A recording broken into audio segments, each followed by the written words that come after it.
Carl Jung a constaté que les individus ont tendance à être orientés soit vers l'intérieur ou principalement vers l'extérieur. Quelqu'un d'introverti est plus à l'aise avec le monde intérieur de ses pensées, sentiments et émotions. L'extraverti se sentira plus confortable dans le monde extérieur des objets et des autres personnes. Personne n'est totalement introverti ou purement extraverti, mais chaque individu tend à favoriser l'une ou l'autre attitude.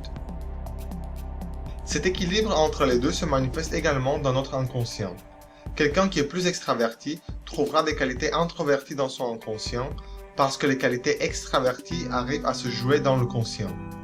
L'inverse est vrai pour les personnes introverties qui trouveront plus d'éléments extravertis dans leur inconscient. Selon Jung, le dialogue entre les aspects conscients et inconscients enrichit l'individu car les processus inconscients peuvent affaiblir et compromettre la personnalité. L'introversion n'est pas meilleure que l'extraversion. Les deux attitudes peuvent nous être utiles dans des contextes différents. L'idéal, c'est de développer une flexibilité et d'adopter l'attitude la plus appropriée selon la situation en question. Nous devons maintenir un équilibre dynamique entre les deux pour ne pas tomber dans un mécanisme rigide de réponse face à la réalité. Les introvertis se focalisent principalement sur leurs propres pensées et sentiments. Ils ont tendance à être introspectifs. Le danger de cette attitude vient lorsque la personne est si immergée dans son monde intérieur qu'elle perd le contact avec le monde qui l'entoure.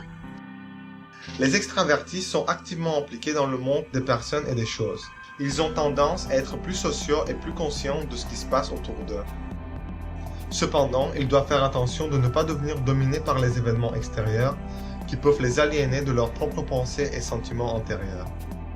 Ce qui est important, c'est d'aller vers un équilibre qui améliorera vos capacités et votre sensation de bien-être. Peut-être vous avez besoin de passer un peu plus de temps avec vos amis, ou peut-être ça vous fera du bien de passer une soirée avec vous-même en train de lire ou méditer.